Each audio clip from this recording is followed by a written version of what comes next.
is an international sport, and so there were people from Russia as well there who were on board. So he says that they will be in communication with the government overseas from many nations to coordinate and share as much information as they can. We also do know that right now that a skating coach from Ashburn was among those killed, and 3 service members were on board that Black Hawk helicopter that was flying on a training mission. This is out of Fort Belvoir. Next of kin are still being notified, so we do not know the identities of those service members, but we're likely to find that out pretty shortly. The president also spoke about the conditions of the Potomac River when that crash happened, talking about the icy conditions as first responders looked for victims. He also said he's appointing an acting commissioner of the FAA.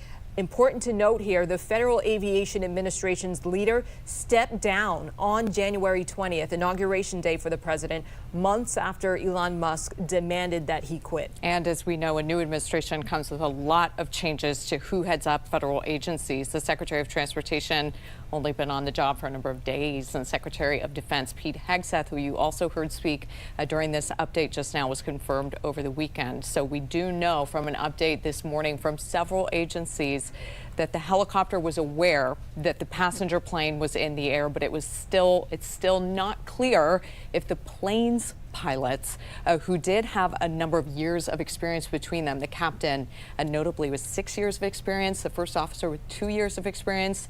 Still unclear whether they were aware of the helicopter. So there's still a lot of work for investigators to do. Many questions, even hours later, unanswered. Our breaking news coverage rolls on right now with the news at noon.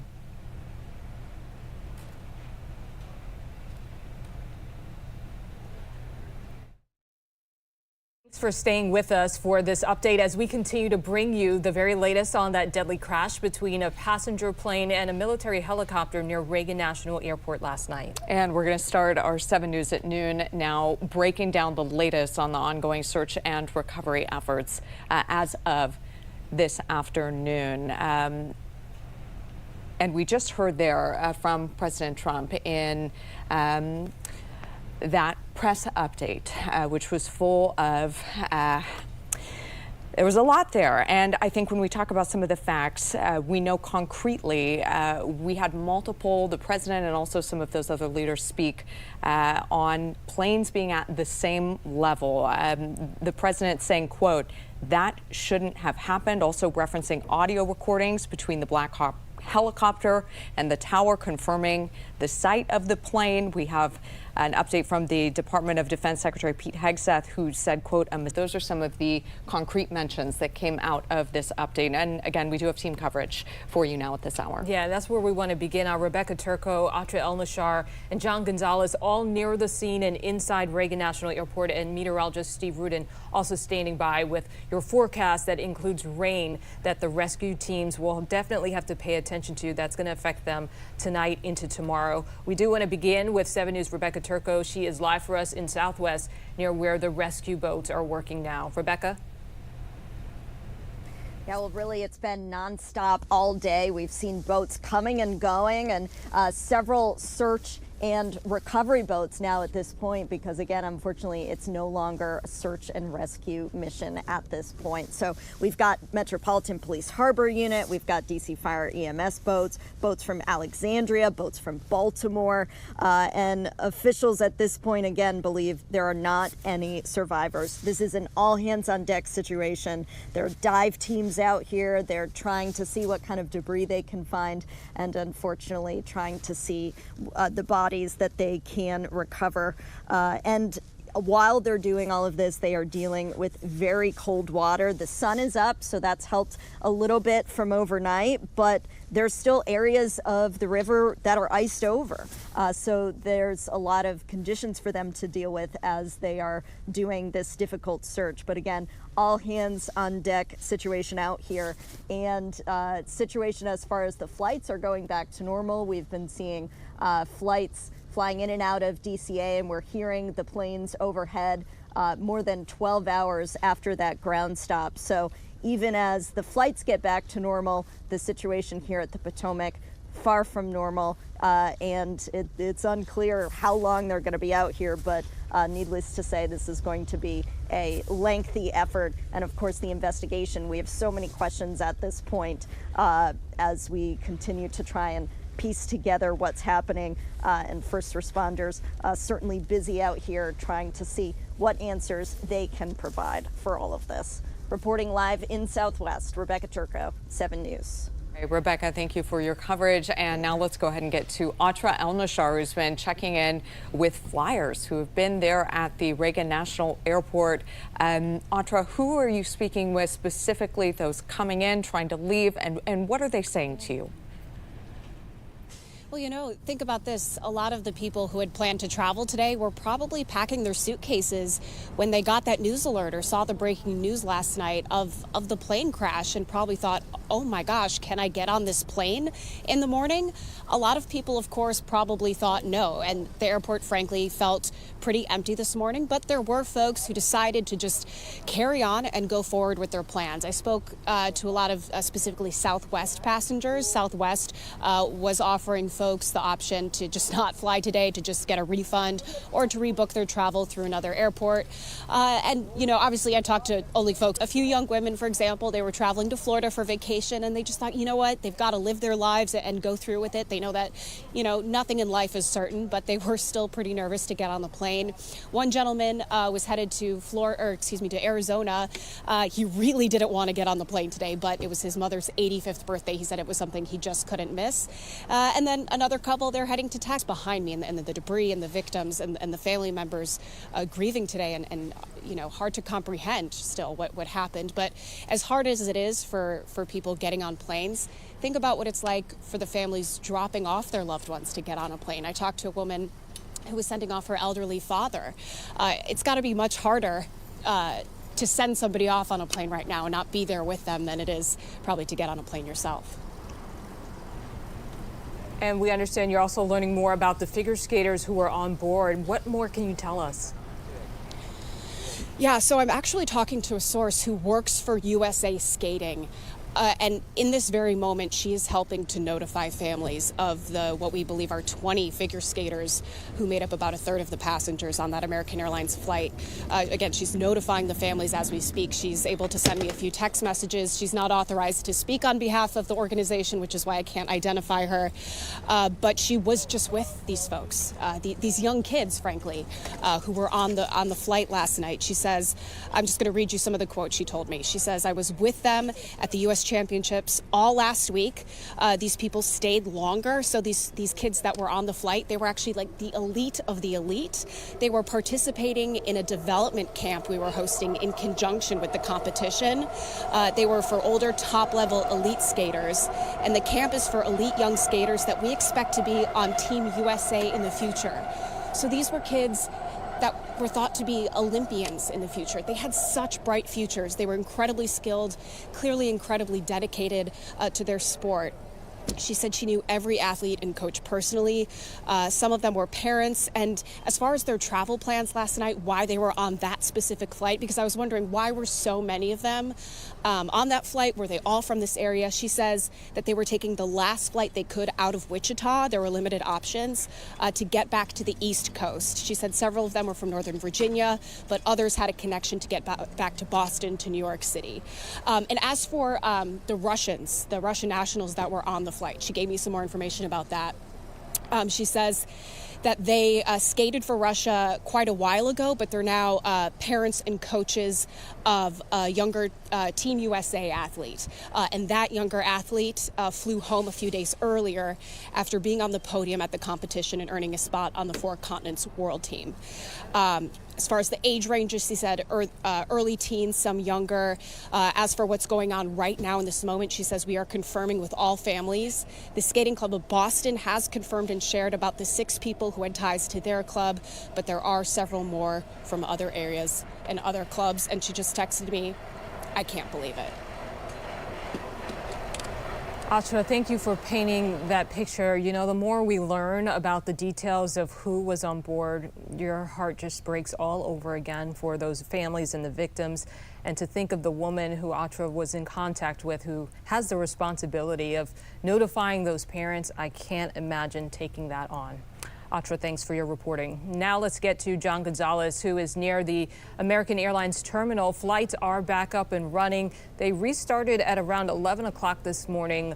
What is the sentiment? What are you seeing, and have you had a chance to talk to some of the passengers moving through that airport?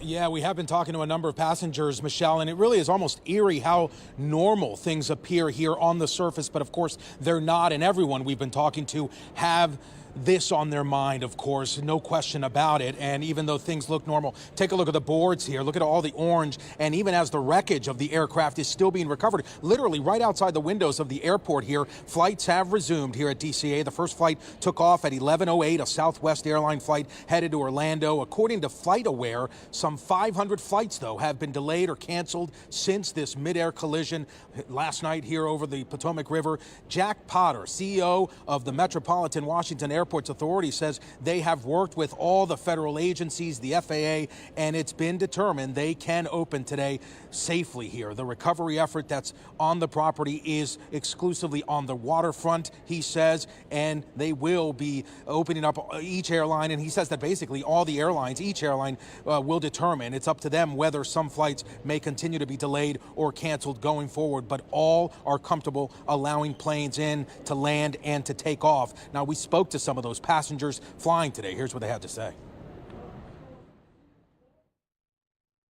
No, it's just so strange. It was like a apocalypse has happened, right? The airport's empty, completely just devoid of people walking around, no lines anywhere, but everything's kind of closed still. My flight was delayed. I was supposed to fly out kind of at the same time.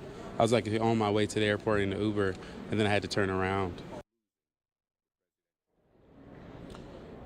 So again, you can take a look at the terminal here, just how normal things look right now. But of course, nerves are high here at Reagan National Airport. And Governor Glenn Youngkin was also here praising first responders and also grieving with family members here. And we will hear from him later this hour as things resume here at DCA. But it's going to take some time for everything to get back to normal. Reporting live, John Gonzalez, 7 News.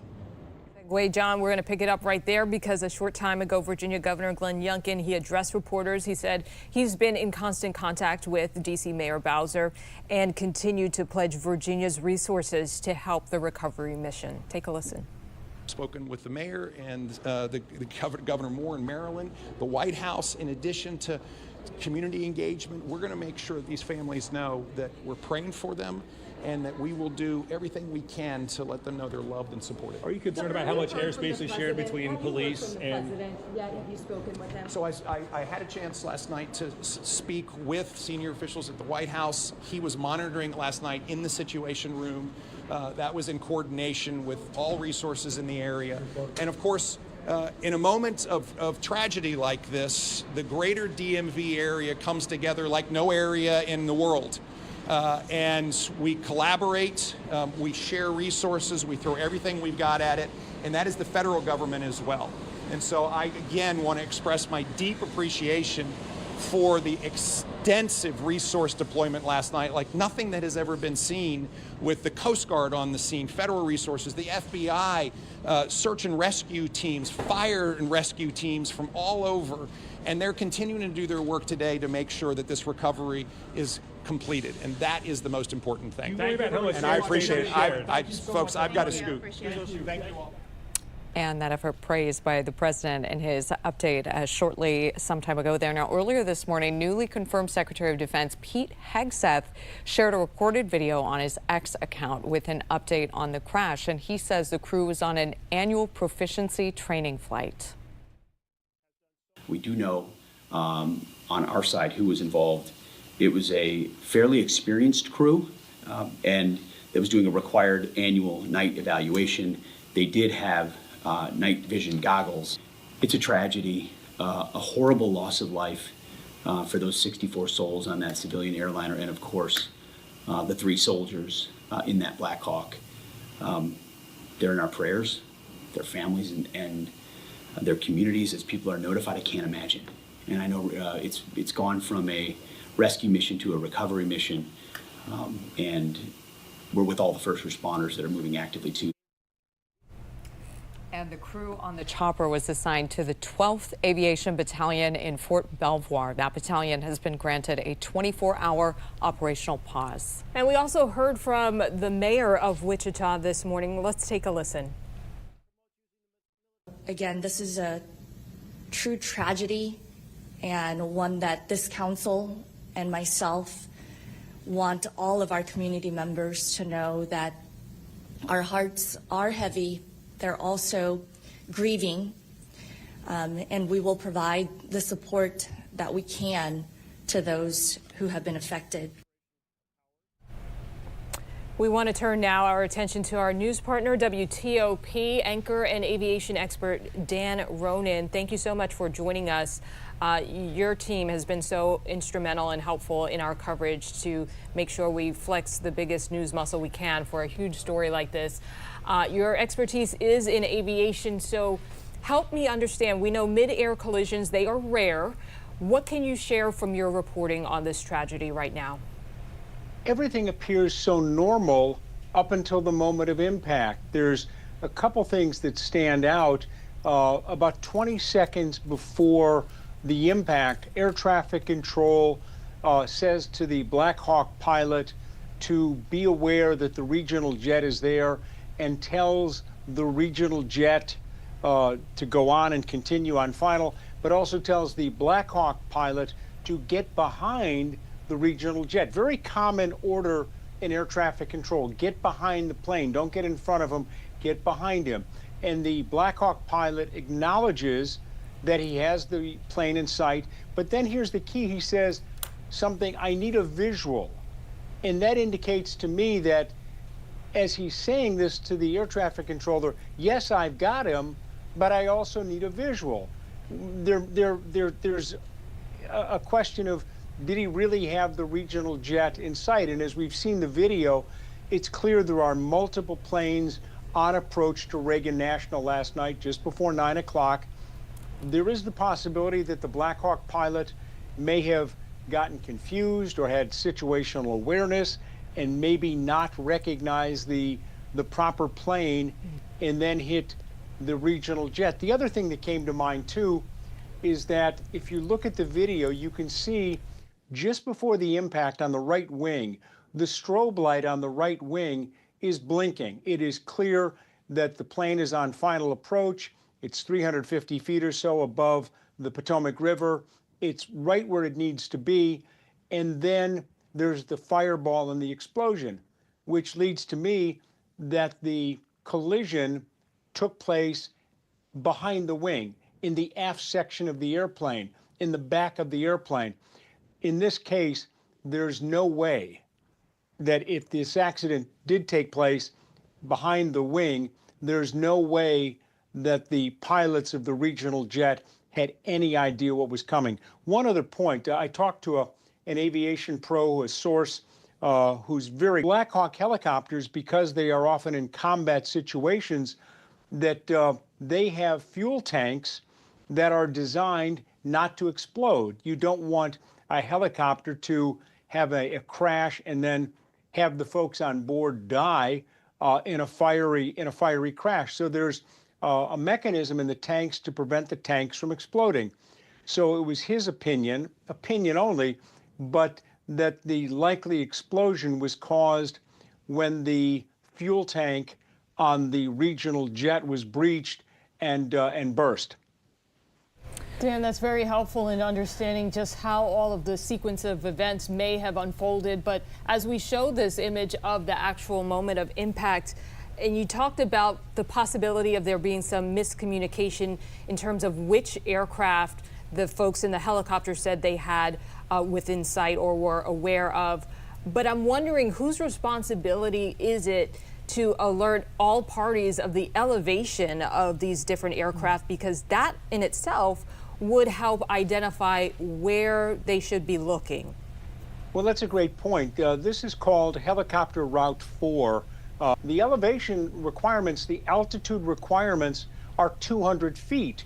If this crash took place at 300 feet, 325 feet, which the radar track shows that it does, if that's the case, then clearly the helicopter, for reasons that we don't know, and it may be a long time before we find out, the helicopter was above its assigned altitude.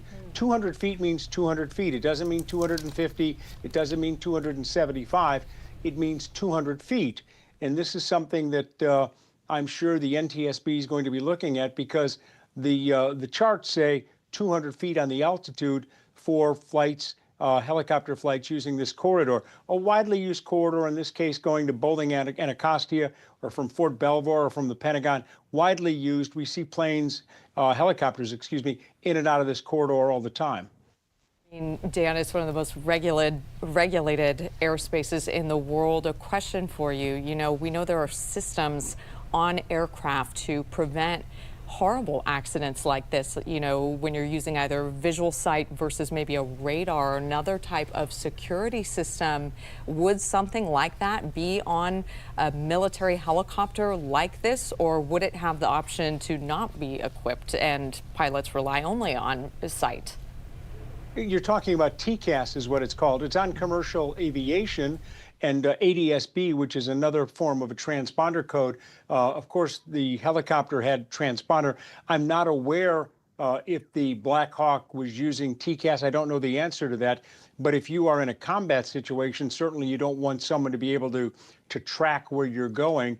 That's going to be another question for NTSB and the FAA to investigate, to look at. But the jet, the RJ, using TCAS, certainly.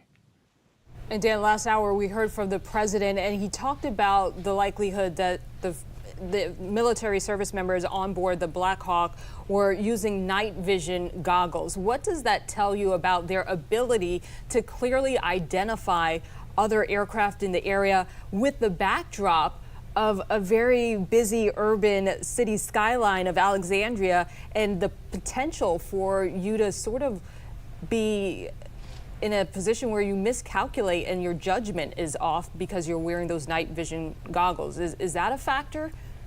We'll find out. I've never worn night vision goggles when I've been flying at night, but I will tell you that flying at night, visually or on instruments, is extremely challenging. It requires every ounce of concentration that you have in order to fly the airplane safely. I'm fortunate enough that before 9/11, I was able to fly a general aviation airplane into DCA on that very runway that where this accident took place more than 20 years ago. And it required every ounce of concentration that I had to do this, whether you're flying visual or you're flying on instruments. You're right. You have lights, you have all of what's compounded around the DC area is that you have the Pentagon, you have all of the prohibited airspace, the White House, you have the Capitol, the Washington Monument, the corridor coming up the Potomac River from the Woodrow Wilson Bridge. Very restricted airspace. You are under air traffic control the entire way, but you need to bring not your A game, you need to bring your A+ game, no matter what type of aircraft you're flying. Really is no room for error as you approach DCA, especially because the runway is so short there. Well, the runway that you're talking about, 33, is 5,409 feet, more than adequate to handle a regional jet. However, in most cases, they use runway 1, the longer runway, 7,400 feet. This runway was okay for a regional jet. You wouldn't put a 737 or one of the Airbuses on that, no. But for a regional jet or for a private airplane of some sort of corporate jet, yeah, it can handle it. And in this case, they went on to 3.3 because of winds. As you know, we had very gusty winds in the DC area yesterday. And the one thing you want when you are landing is you want a straight in headwind. You want the wind coming right over your nose, and that's what you really want, because it acts as a brake. It helps you slow the airplane down, but it also gives a smoother ride to your passengers. You're not battling a crosswind and trying to navigate with a 20 or 30 knot wind coming off of your right or left side. Crosswinds are tricky. They can be very traffic control, and the pilot made the decision to shift over, not much, just a short shift of 30 degrees or so, to get a better wind right down the nose of the airplane. From a piloting standpoint, it makes perfect sense. By all accounts, with the preliminary information, what kind of information do you think we might be able to gather from the cockpit voice recorder? Oh, we're going to get a lot. We're going to get a lot of information right up to the second of the impact. We're going to get all of the audio recordings. We're going to get information about the speed. We're going to get information about what the flaps were set at, anything mechanical that was taking place in the airplane, anything that is audio with regards to the conversation. One thing I should point out is that in this landing environment, whether you're flying a Cessna or a corporate jet or a commercial jet for an airliner, we have a rule called sterile cockpit, that when you are in the landing environment, in this case below 10,000 feet, the conversation has to be 100% all business. There's no chatting about ball games or where we're going to go out to dinner afterwards or how our family is doing or how the golden retriever is at the house. None of that talk. Everything, the landing, you talk about the briefing for the landing. You get the weather off of the ATIS, the Automated Terminal Information Service. You get the weather off of the ATIS. That's what you do. And then one pilot is flying the airplane, and we don't know if this was the first officer or the captain. We don't know, and we'll find out. One pilot flies the airplane. The other pilot looks for traffic, and he scans, or she scans, and they look, and they make a concerted effort to go from left to right, and they scan across the horizon. That pilot will also be working the radios and talking to air traffic control.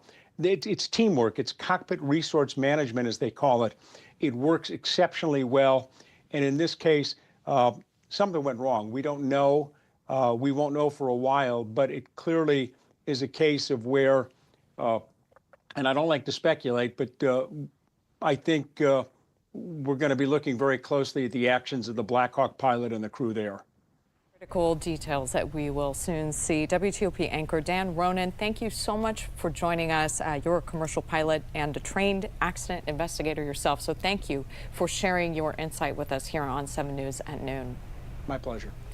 And right now, we do want to bring you to a live look. This is a mass to pray for those victims of the plane crash. This is underway right now. This is from the Catholic Diocese of Arlington, very symbolic of a coming together and unity.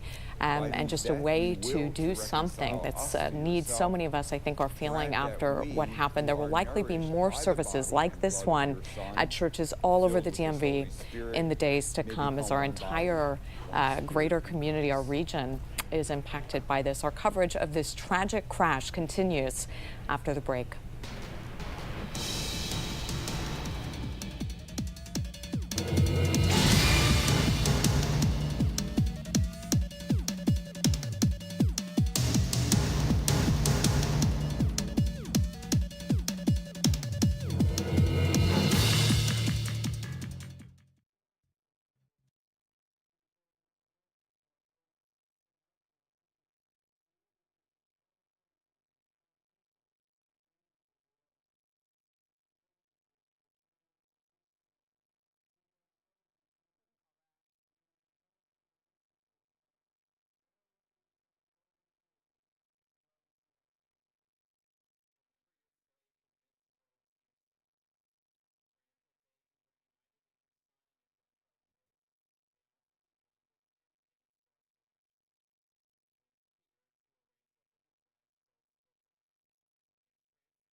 Hang on. Hi, Brad. Thank you so much. Michelle Marsh here, along with Megan Clark. Thank you so much for joining us. Good afternoon. Appreciate you having me on. Well, we're going to get to you in just a short moment. Thank you so much.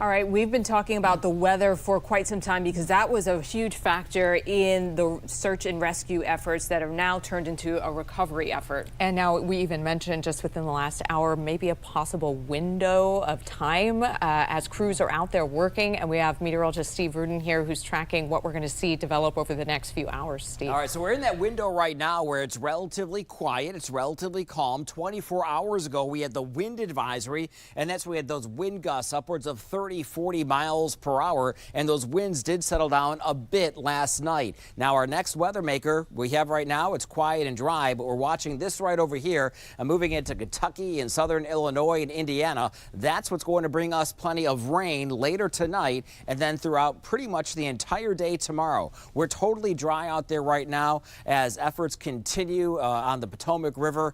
We are going to see our sunshine begin to fade, but it's not going to be terribly windy out there as more and more clouds roll in. Totally dry for the afternoon during daylight hours. First part of the evening will also stay dry. Here's our futurecast. 9 o'clock tonight. We're dry inside around the Capital Beltway. Farther south and west of us, though, you can see the wet weather approaching. And then by early tomorrow morning, we're looking at some pockets of even moderate rain that will continue through midday. Notice the yellows and the oranges. That's heavier rain. Not looking at anything severe. However, winds are also going to kick up. Could see some gusts tomorrow, upwards of 20 to 25 miles per hour. Once we get this out of the way late Friday evening, our skies begin to clear on out, and then it looks a lot better for the upcoming weekend. Here's how much rain we expect to see from this weather maker, anywhere between about a ½ inch to an inch of rain for most neighborhoods, so that will be beneficial rains. Here's a live view, a quieter, zenful view of Rehoboth, and you can see the boardwalk relatively quiet right now with plenty of blue sky. 49 degrees at Reagan National Airport. That's 11 degrees colder than we were 24 hours ago.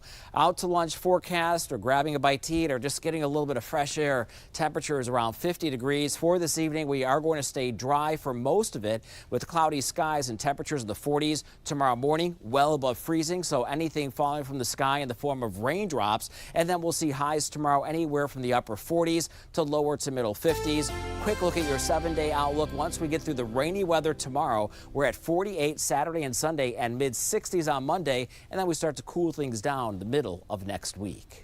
Steve, thank you for that. As rescue crews continue to work on the recovery effort in the Potomac, we want to know about the divers who are part of this crew. Absolutely critical work that they're doing on this investigation. We are joined now live by Brad Thavanette, who works as a corporate trainer for Dive Rescue International.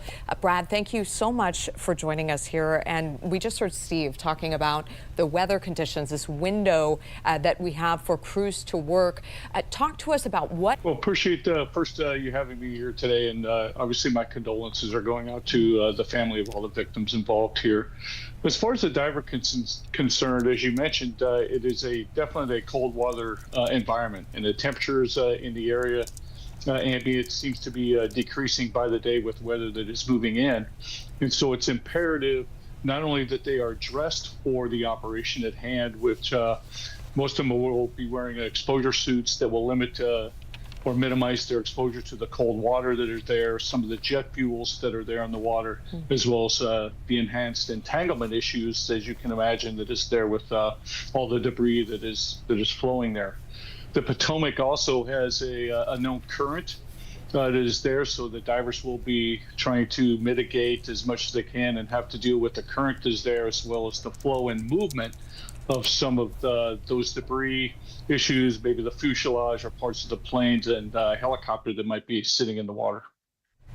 You know, last year, unfortunately, our region suffered a tragedy with that Baltimore bridge collapse. That, too, involved search crews, a lot of divers involved trying to rescue those who fell into the water, workers who were on the bridge span at that time. We know that sonar was critical in that search. Is that likely being used in this case? We know the water is much more shallow in the Potomac. We understand about 8 feet where they are searching. Absolutely. You see in the video a lot of the watercraft that were earlier moving back and forth in kind of like a grid-like pattern, and that's exactly what I speculate a lot of them are doing is running sonar through the area, doing some GPS locations of potential pieces of the aircraft, targets that they might send divers down. This allows, from a safety perspective, to minimize the time that the diver is actually in the water. It gives a viable target that divers diving on versus maybe going down without having an assumption of what might be below the surface of the water. So sonar and technology today is playing a huge part, not only in locating victims and pieces of evidence, but for the safety of the divers as well. And Brad, you talk about finding that evidence. I mean, this is in a river. You talk about the currents earlier during our last update. You know, we know this debris field is quite large. We know sites off the Potomac have now been closed to the public. This is an expansive, maybe even 5-mile area or more that some of this debris could have moved through. Brad, talk to us about how that large area could impact where and how divers are conducting their search today.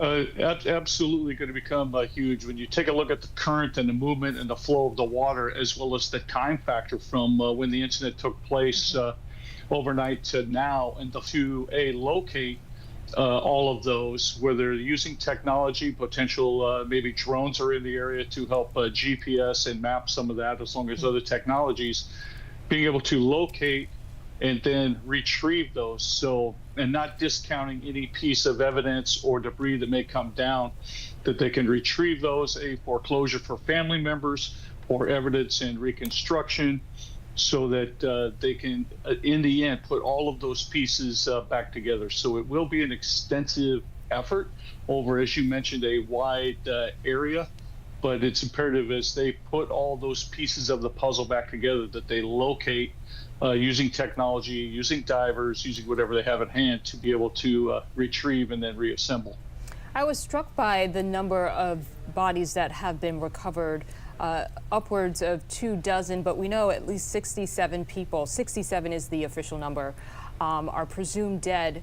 Can you explain or give us some insight as to why more bodies haven't been recovered just yet, and the role that the way this explosion and this crash happened may have played a role in where they landed in the water? I think, not to speculate, we all saw the footage of the impact and the explosion. I think that there would lend itself to the potential lower number of individuals that have been recovered at this moment, as well as depending on, as we all know, as we fly, that we're buckled into our seats, the ability that a lot of individuals may still be in the fuselage, and they are potentially trying to erase that intact, which would bring maybe an exponentially larger number of individuals to the surface in one intact thing, to preserve evidence, to preserve individuals and debris, as well as we talked earlier, that current that is moving and people that may, victims, debris, evidence moved further down.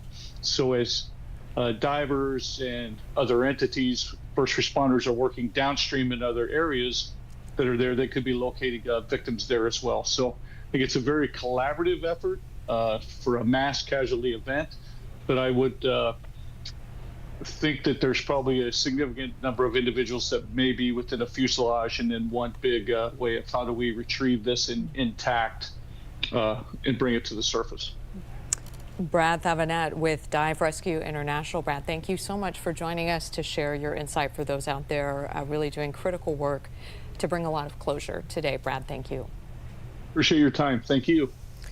The president in his press conference mentioned the skating team, and we are learning that some of those victims are from our area. And our Nick Minock just caught up with the director of the Ashburn Ice House. He is live right now in Ashburn. Nick, talk to us about what you've just learned. And of course, as we have said, the skating community is very close. Well, I'm learning entire families were lost in that crash, and some of those families lived here in Loudoun County. A Loudoun County father was believed to be on that flight with his 2 young daughters. They were in Wichita for a competition, a skating competition, and they are fantastic skaters, known across the DMV, practice here at the Ashburn Ice House. And I spoke to the general manager of the Ashburn Ice House about how the skating community is coming together and his reaction with what happened. Take a listen. It's a tough day for all of us. It's tough on the staff. And, you know, we're learning just as you're learning of what's transpired. So it's been tough. I understand the skating community is a tight-knit community. Is that what it is here in Loudoun? No question. It's a tight-knit community, rink to rink, whether they're skating here at Ashburn or a neighboring rink. They all know each other. They compete against each other. It's a tight-knit community. It's being felt by everyone. I saw there's a memorial inside. Are people coming inside, paying their respects, honoring the loved ones, their family, their friends? It's the skating community mostly coming together and assuming that there's been this tragic situation. So yes, they want to share.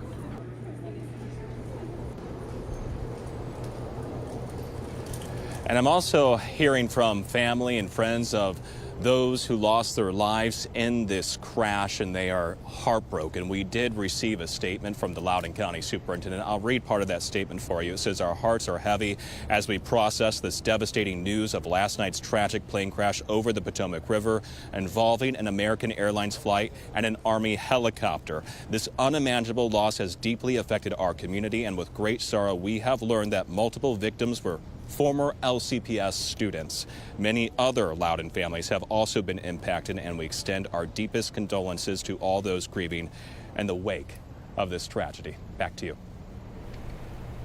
I mean, it's just unthinkable to know how a crash like this is just having a ripple effect on so many communities across the world, really. Nick, thank you for bringing us that coverage. And we continue our coverage of the recovery mission that is now underway. That is the big news today so far. There are no survivors expected of the 3 helicopter service members and 64 who were on board that American Airlines flight 5342. I mean, and we are just hearing about some of them, like Nick said. Fathers, 3 victims have been pulled from the water, and the president offered sympathy to the victims, gratitude to first responders, and also used an expletive in criticizing diversity hiring practices under the previous administration. Take a listen. I have to say the local, state, federal, military, including the United States Coast Guard in particular, they've done a phenomenal job. So quick, so fast. It was mobilized immediately. The work has now shifted to a recovery mission. Sadly, there are no survivors. This was a dark and excruciating night in our nation's capital and in our nation's history, and a tragedy of terrible proportions. As one nation, we grieve for every precious soul that has been taken from us so suddenly, and we are a country of we are in mourning. This has really shaken a lot of people, including people, very sadly, from other nations who were on the flight. For the family members back in Wichita, Kansas, here in Washington, D.C., and throughout the United States and in Russia, we have a Russia contingent, some very talented people, unfortunately, were on that plane. Very, very, very sorry about that. The FAA website shows that the agency's guidance on diversity hiring were last updated on March 23rd of 22. They wanted to make it even more so. And then I came in, and I assume maybe this is the reason. The FAA, which is overseen by Secretary Pete Buttigieg, a real winner. That guy's a real winner. Do you know how badly everything's run since he's run this Department of Transportation? He's a disaster. He was a disaster as a mayor.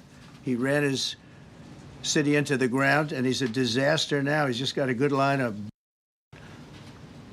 the Department of Transportation, his government agency charged with regulating civil aviation. Well, he runs it 45,000 people, and he's run it right into the ground with his diversity. And that was the president during the 11 o'clock hour. I should note, not often you have to bleep the president of the United States.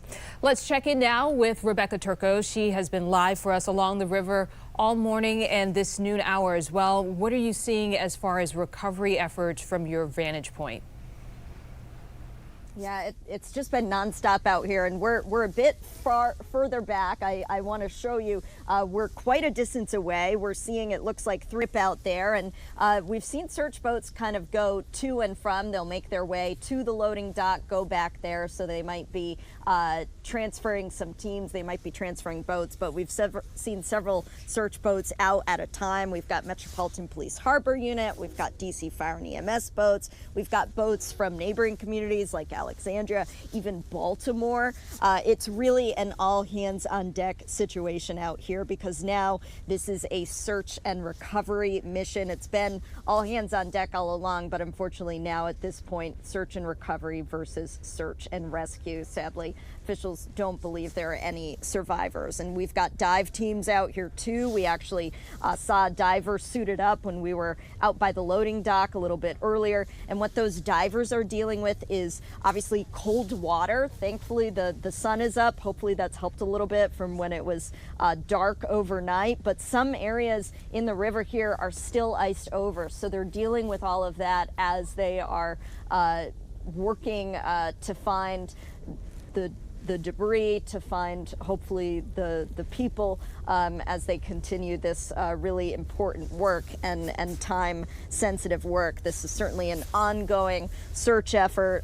We're gonna keep out here. We've been keeping an eye out here, and we're certainly gonna update you as we learn more. From now, reporting live in Southwest DC, I'm Rebecca Turco. Rebecca, thank you very much. We do have some new reaction that's coming into the president's news conference. We're now hearing from Pete Buttigieg, and he's responding to being name-checked in the president's news conference that we just replayed for you a short time ago. If we have this, we can pull it up. If not, I'll read it for you. Pete Buttigieg saying, despicable. As families grieve, Trump should be leading, not lying. We put safety first, drove down close calls, grew air traffic control, and had 0 commercial airline crash fatalities out of millions of flights on our watch. President Trump now oversees the military, and it goes on to say, and the FAA. One of his first acts was to fire and suspend some of the key personnel who helped keep our skies safe. That statement goes on, one more line, time for the president to show actual leadership and explain what he will do to prevent something like this from ever happening again. He, of course, being the former U.S. Secretary of Transportation, so he would have oversight of these type of instances. All right, Michelle, thank you. And another check on flights now back in the air as we came back on the air around 11 o'clock at the American Airlines terminal. Again, they restarted around 11 this morning, so almost 2 hours in now to that ground stop being lifted. We want to check in with our John Gonzalez there at DCA. John, what are you seeing as far as air traffic and also even just foot traffic there behind you?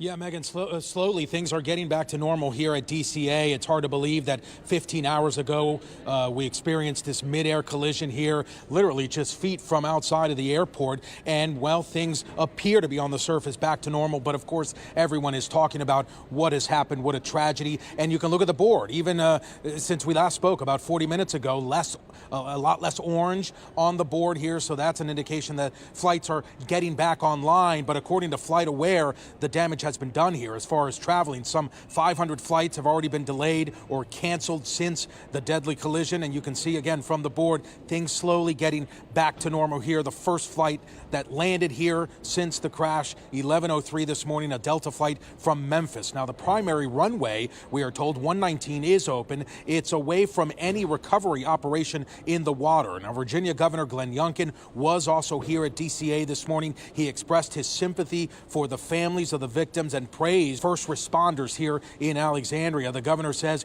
he has been in touch with the CEO of American Airlines and officials with the NTSB. Oh, it's just so strange. It was like a apocalypse has happened, right? The airport's empty, completely just devoid of people walking around. No lines anywhere, but everything's kind of closed still. My flight was delayed. I was supposed to fly out kind of at the same time. I was like on my way to the airport in the Uber, and then I had to turn around.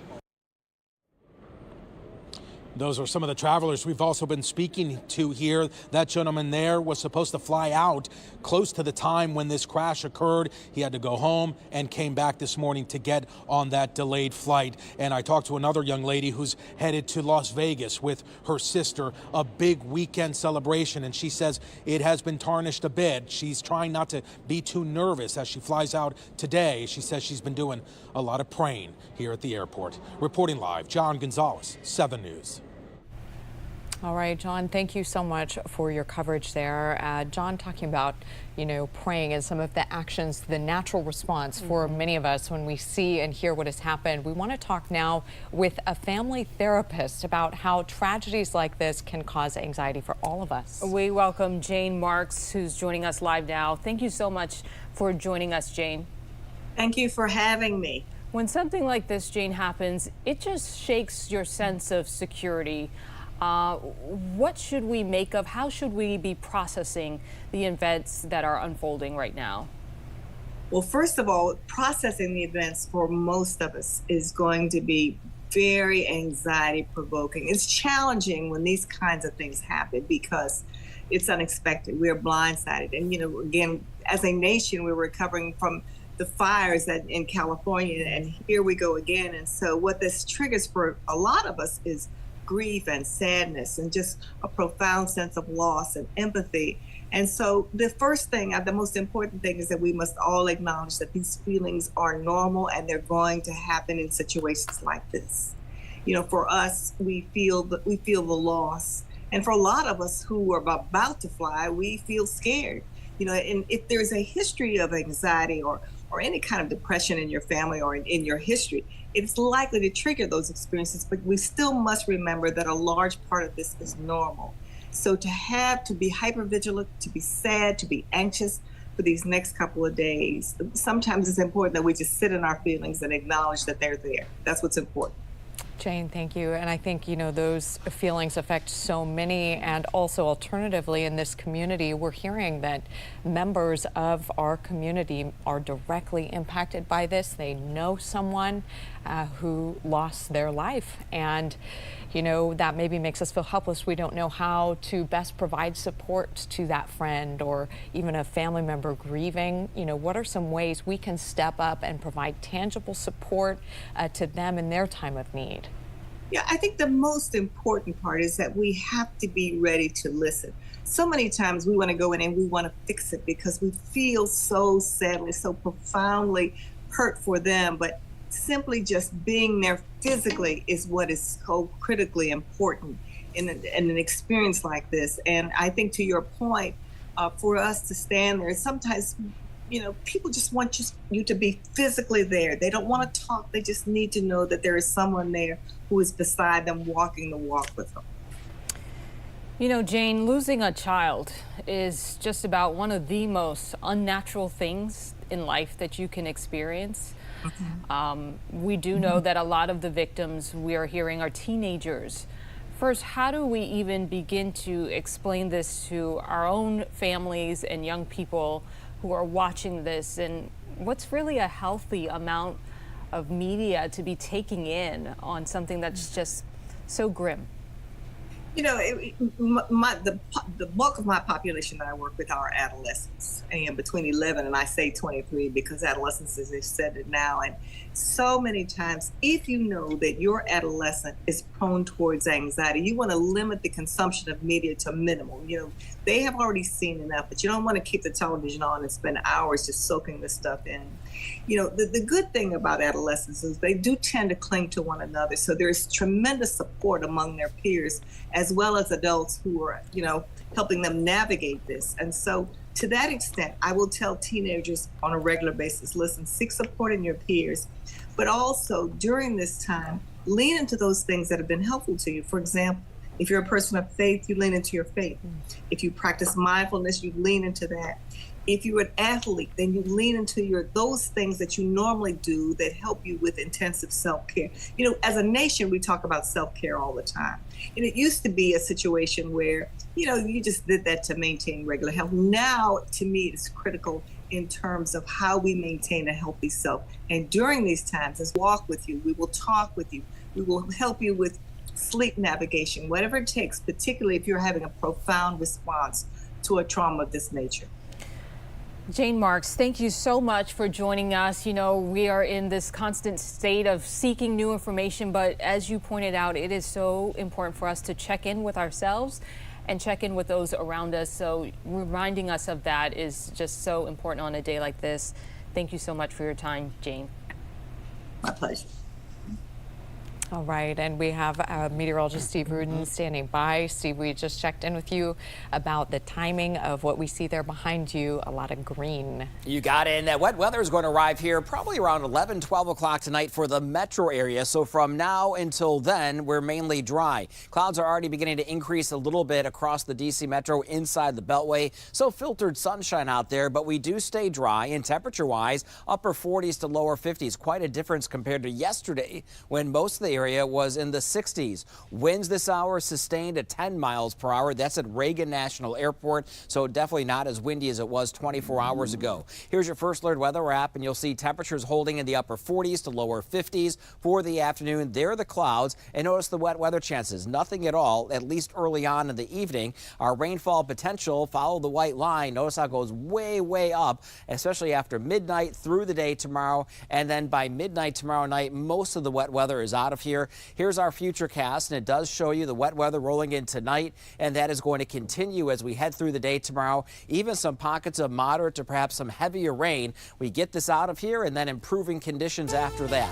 So the next 7 days shape up like this. Tomorrow's a soggy day, ½ inch to an inch of rain for most of the region. 48 degrees on Saturday. Groundhog Day is on Sunday around 46. A brief warm up on Monday in the 60s, and then we cool things down. Our up and down roller coaster ride continues for most of next week.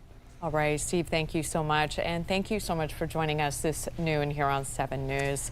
It was a very tough day. It's been a tough day, and our hearts go out to all of those families who've been impacted. Our coverage continues on WJLA 24/7. We do expect an NTSB briefing, which we will carry live at 2:45. We'll see you back here also at 4 o'clock.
Megan.